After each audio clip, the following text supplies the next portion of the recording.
Agreement ரெண்டு. It can be legally enforced இல்லாட்டி not enforceable by லா ரெண்டு. அக்ரிமெண்ட் கேன் பி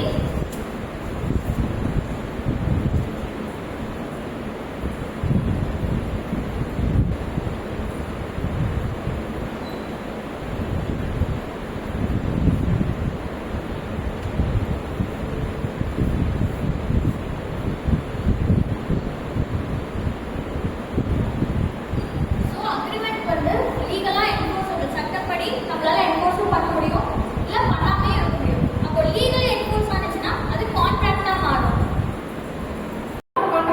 சில பேர் யோசிப்பாங்க, இது பிஃபோர் இண்டிபெண்டன்ஸ் தானே, 1872 1950 சுதந்திர அரசியல் சட்டம் கொண்டு வந்தது, சுதந்திரம் 1947 அப்புறம் இது எப்படி அடாப்டேஷன் பண்றதுன்னு ஒரு டவுட் வரும். ஆர்டிகல் 372 அரசியல் சட்டத்தில் அதிகாரம் கொடுக்கப்பட்டது. எதுக்குனால நம்ம ஒவ்வொரு ஆக்டையும் வந்து நம்ம அதை மட்டுமே ஃபோக்கஸ் பண்ணக்கூடாது.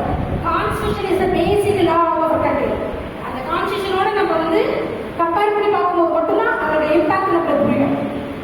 அது மட்டும் இல்லாமல் இப்போ இந்தியன் கான்ட்ராக்ட் ஆக்ட் வந்து 19 ஆர்டிகல் 19 கிளாஸ் 1 19 கிளாஸ் ஜியில் என்ன சொல்றாங்கன்னா, freedom of express to speech, நம்ம பேசுறதுக்கு உண்டான அதிகாரம் நம்மளுடைய கருத்து சுதந்திரத்தை பேசுறதுக்கு அதிகாரம். 19 கிளாஸ் ஜி வந்து என்ன சொல்றா, சுதந்திரமா வியாபாரம் பண்றதுக்கோ தொழில் பண்றதுக்கோ எந்த வியாபாரம் பண்ணாலும் எங்க வேணாலும் பண்ணலாம். பட் சப்ஜெக்ட் இது வந்து அப்சல்யூட் ரைட் கிடையாது. பப்ளிக் ஆர்டர், ஹெல்த் அந்த அதுக்கு உட்பட்டுதான் ரிப்பீட் பண்ணிட்டு the Indian Partnership Act 1932 அப்படின்னு புதுசாக கொண்டு வந்தாங்க. ஸோ இந்த கான்ட்ராக்ட் ஆக்ட் அப்படின்றது ஒரு சப்ஸ்டாண்டிவ் லா. இது ப்ரொசீஜரல் லா கிடையாது, இது ஒரு சப்ஸ்டாண்டிவ் லா. சப்ஸ்டாண்டிவ் அப்படின்னா லா ஃபோக்கஸ்